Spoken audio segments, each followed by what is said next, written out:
जब शिव राधा और पार्वती कृष्ण बनी। एक बार भगवान शिव भगवती पार्वती के साथ कैलाश के शिखर पर विहार कर रहे थे।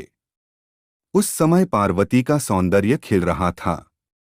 उस सौंदर्य को देखकर भगवान शिव मन ही मन सोचने लगे कि नारी का जन्म अत्यंत शोभनीय है। फिर उन्होंने प्रेम से विभोर होकर पार्वती का मुखमंडल स्पर्श करते हुए कहा, प्रिय, तुम्हारी कृपा से मेरी सारी मनोकामनाएं पूर्ण हो चुकी हैं, कुछ भी शेष नहीं रहा। फिर भी मेरी एक इच्छा है, तुम उसे पूर्ण कर दो। तब पार्वती ने कहा, शंभो, आपकी कौन सी इच्छा है, बताइए, मैं अवश्य उसे पूर्ण करूंगी। तब शिव ने अपनी इच्छा बताते हुए कहा, देवी, मेरी इच्छा है कि तुम मृत्युलोक में पुरुष रूप में अवतीर्ण हो। मैं भी स्त्री रूप में अवतीर्ण होऊंगा। इस समय जिस प्रकार मैं तुम्हारा पति हूं तथा तुम मेरी प्राण प्रिय पत्नी हो, उसी प्रकार का दाम्पत्य प्रेम उस समय भी हो।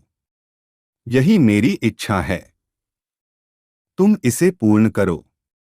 भगवान शिव की बात सुनकर भगवती पार्वती मुस्कुरा उठीं। उन्होंने शिव को आश्वासन देते हुए कहा, प्रभु, आपकी इच्छा को पूर्ण करने के लिए मैं अवश्य मृत्युलोक में पुरुष रूप में अवतीर्ण होंगी। आपकी प्रसन्नता के लिए मैं पृथ्वी पर वसुदेव के घर में पुरुष रूप में श्री कृष्ण होकर जन्म लूंगी। लेकिन महादेव, आपको भी मेरी प्रसन्नता का ध्यान रखना होगा। भगवान शिव उत्साहपूर्वक बोले, देवी, मैं तुम्हारी प्रसन्नता के लिए क्या करूं, आपकी भी स्त्री रूप में अवतीर्ण होना होगा।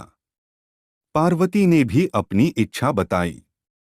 भगवान शिव अत्यंत प्रसन्न होकर बोले, शिवे, तुम्हारे पुरुष रूप से श्री कृष्ण के रूप में अवतीर्ण होने पर मैं स्वयं तुम्हारी प्राणसदृश वृषभानु की पुत्री राधा के रूप में प्रकट होकर तुम्हारे साथ विहार करूंगा। इसके साथ साथ मेरी 8 मूर्तियां भी रुक्मिणी, सत्यभामा, जाम्बवती आदि पटरानियों के रूप में मृत्युलोक में अवतरित होंगी। यह सुनकर भगवती पार्वती ने शिव से कहा, प्रभु, तब आपकी मूर्तियों के साथ मैं ऐसा यथोचित विहार करूंगी जैसा न तो किसी ने किया है और न ही कहीं सुना गया है। विजया और जया नामक मेरी दोनों सखियां समय श्रीदाम एवं वसुदाम नाम से पुरुष रूप से प्रतिष्ठित होंगी। पूर्व काल में विष्णु जी के साथ मेरी प्रतिज्ञा हुई है, जिसके अनुसार वे उस समय जब मैं श्री कृष्ण होंगी, वे मेरे बड़े भाई होंगे। वे महान बलशाली तथा आयुध धारण करने वाले बलराम के नाम से प्रसिद्ध होंगे। इस प्रकार मैं पृथ्वी पर अवतरित होऊंगी और देवताओं के कार्य संपन्न करूंगी तथा अंत में महान कीर्ति स्थापित करके पृथ्वी से वापस चली आऊंगी। पूर्व काल में भगवती और विष्णु जी ने युद्ध में जिन राक्षसों का संहार किया था, वे द्वापर के अंत में बहुत से राजाओं के रूप में उत्पन्न हो गए। उनके भार को न सह सकने के कारण पृथ्वी गौरूप धारण कर समस्त देवताओं के साथ ब्रह्मा जी के पास गई। पृथ्वी को साथ लेकर ब्रह्मा जी कैलाश पहुंचे। वहां उन्होंने भगवती के राक्षसों का संहार करने का निवेदन किया। तब भगवती ने कहा, ब्राह्मण, मैं स्त्री स्वरूप में उन राजाओं का वध नहीं कर सकती, क्योंकि उन्होंने भक्तिपूर्वक मेरे स्त्री का स्वरूप का ही आश्रय ग्रहण किया है। लेकिन हाँ, मेरी जो भद्रकाली मूर्ति है, वह वसुदेव के घर में पुरुष रूप में जन्म लेगी। वसुदेव पत्नी देवकी के गर्भ से श्याम अवतार लेंगे। वे कंस आदि दुष्ट राजाओं का संहार करेंगे। भगवान विष्णु भी अपने अंश से उत्पन्न होकर महाबली अर्जुन के रूप में प्रसिद्ध होंगे। धर्मराज युधिष्ठिर होंगे। पवन देव भीमसेन तथा अश्विनी कुमारों के अंश से नकुल और सहदेव उत्पन्न होंगे। ये सब धर्मपरायण होंगे। दुष्ट दुर्योधनादि का पांडवों से युद्ध होगा। मैं युद्ध में माया फैलाकर रणभूमि में उपस्थित होकर परस्पर मारने की इच्छा वाले उन दुष्ट राजाओं का संहार कर दूंगी। मेरी भक्ति में लीन रहने वाले पुण्यात्मा तथा धर्मनिष्ठ पांडु पुत्र पांचों भाई जाएंगे। इस प्रकार मैं सभी पापी राजाओं का संहार कर डालूंगी। पृथ्वी को भार मुक्त कर पुनः यहाँ चली जाऊंगी। हे जगतपते, मैं लोक कल्याण के लिए इस प्रकार का कार्य करूंगी। आप विष्णु जी के पास जाकर उनसे प्रार्थना कीजिए कि वे मानवदेह धारण कर पांडु पत्नी के गर्भ से शीघ्र पृथ्वी पर अवतरित हों। भगवती के इस प्रकार कहने पर ब्रह्मा जी भगवान विष्णु के पास पहुंचे और उनसे पृथ्वी पर अवतरित होने के लिए प्रार्थना की। तब भगवान विष्णु ने उन्हें आश्वासन दिया कि मैं इंद्रदेव के द्वारा कुंती के गर्भ से मानव रूप धारण कर अवतरित होऊंगा। इस प्रकार ब्रह्मा जी से प्रार्थना करने पर साक्षात भगवती देवताओं का कार्य सिद्ध करने के लिए अपने अंश से वसुदेव पुत्र श्री कृष्ण रूप में अवतीर्ण हुई और भगवान विष्णु ने भी महान बल पराक्रम श्री बलराम तथा पांडु के दूसरे पुत्र अर्जुन ने 2 रूपों में जन्म लिया। भगवान शिव भी पीछे नहीं रहे। उन्होंने श्री वृषभानु गोप के घर में अपनी लीला से स्त्री रूप से जन्म लिया और राधा नाम से विख्यात हुए। राधा प्रतिदिन श्री कृष्ण के पास जाकर प्रेम पूर्वक उन्हें अपनी गोद में बैठाकर अत्यंत आदर से उन्हें देखा करती। तप का प्रभाव। एक बार पृथ्वी पर जलवृष्टि न होने के कारण चारों ओर अकाल फैला हुआ था।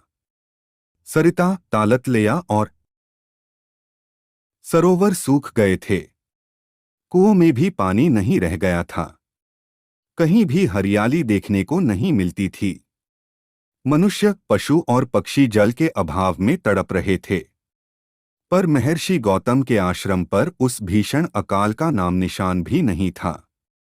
आश्रम के आसपास घनी हरियाली तो थी ही, सरोवर में भी स्वच्छ जल लहराया करता था।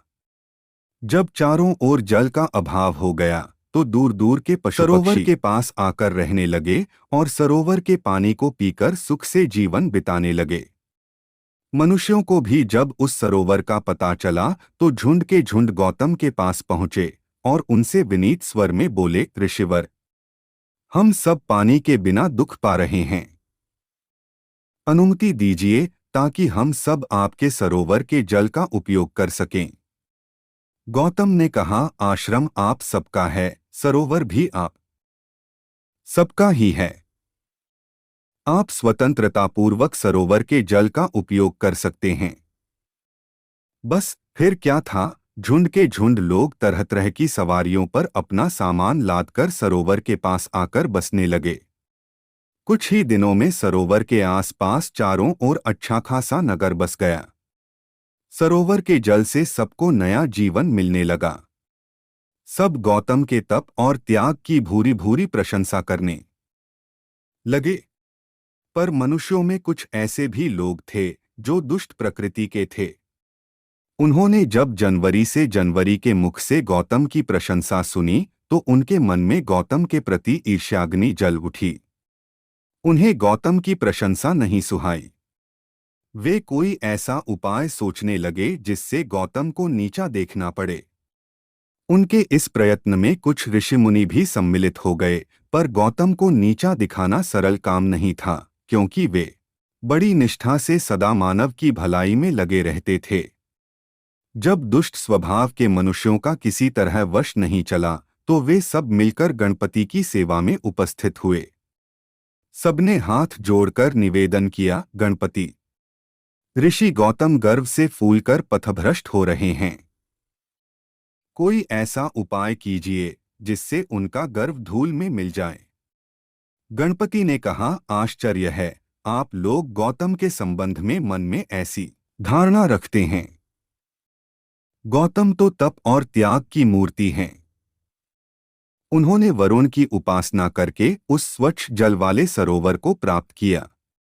यदि आज वह सरोवर न होता तो क्या आप लोगों का जीवन सुरक्षित रह सकता था? पर उन दुष्ट मनुष्यों के हृदय पर गणपति की बात का कुछ भी प्रभाव नहीं पड़ा। वे अपनी बात पर अड़े रहे और प्रार्थना पूर्वक गणपति से आग्रह करते रहे।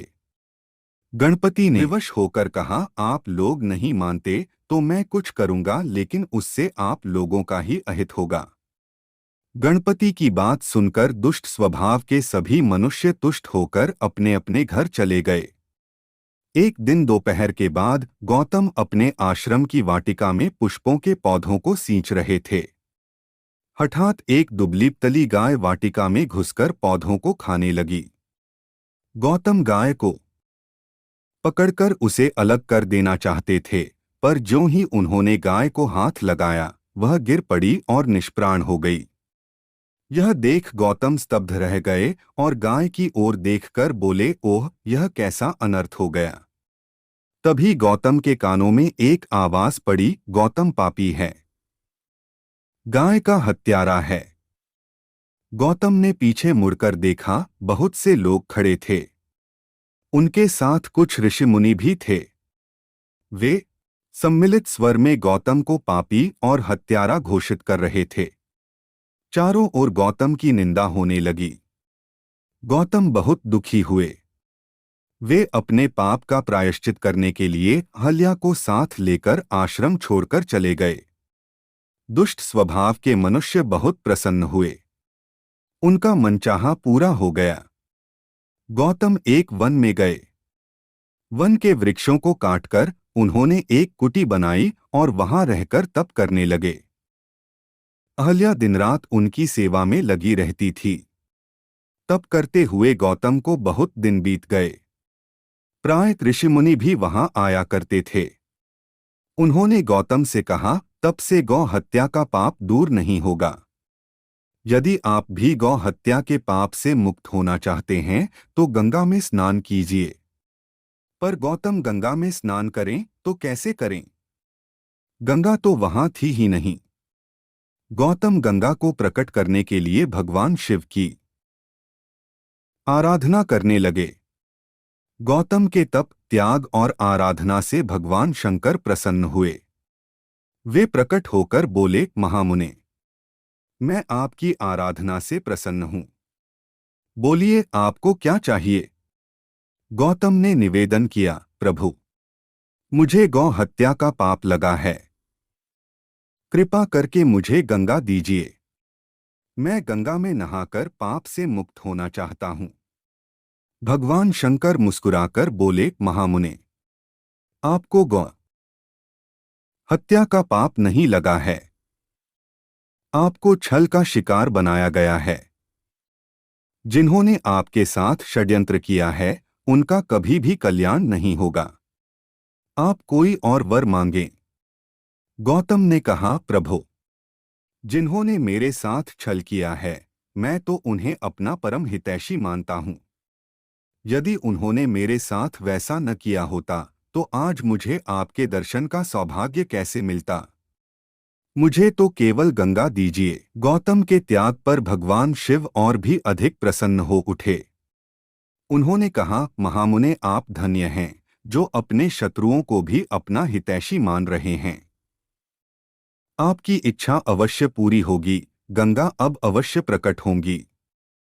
शिव के इस कथन पर गंगा जी प्रकट होकर बोली, मैं जलधारा के रूप में प्रकट होने के लिए तैयार हूं, पर आपको भी मेरे साथ ही रहना पड़ेगा।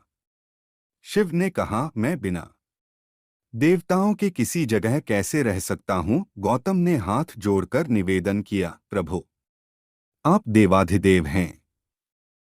आप जहां रहेंगे देवता भी वहीं रहेंगे। गौतम के कथन पर शिव मुस्कुरा उठे। उनकी मुस्कुराहट के साथ ही साथ देवता वहां उपस्थित होने लगे। देवताओं ने कहा, हम अवश्य यहां रहेंगे। प्रकृति के रूप में निवास करेंगे। भांति भांति के फूल बनकर खिलेंगे। हरी हरी फसलों के रूप में लहराएंगे और हरितमा के रूप में चारों ओर छा जाएंगे। देवताओं के कथन के साथ ही गंगा की जलधारा फूट उठी और हर हर ध्वनि के साथ लहराने लगी। उस जलधारा के प्रभाव से अकाल दूर हो गया, धरती तृप्त हो गई। गौतम के तप से प्रकट हुई उस जलधारा का नाम पड़ा गौतमी। कालांतर में गौतमी ही गोदावरी बन गई।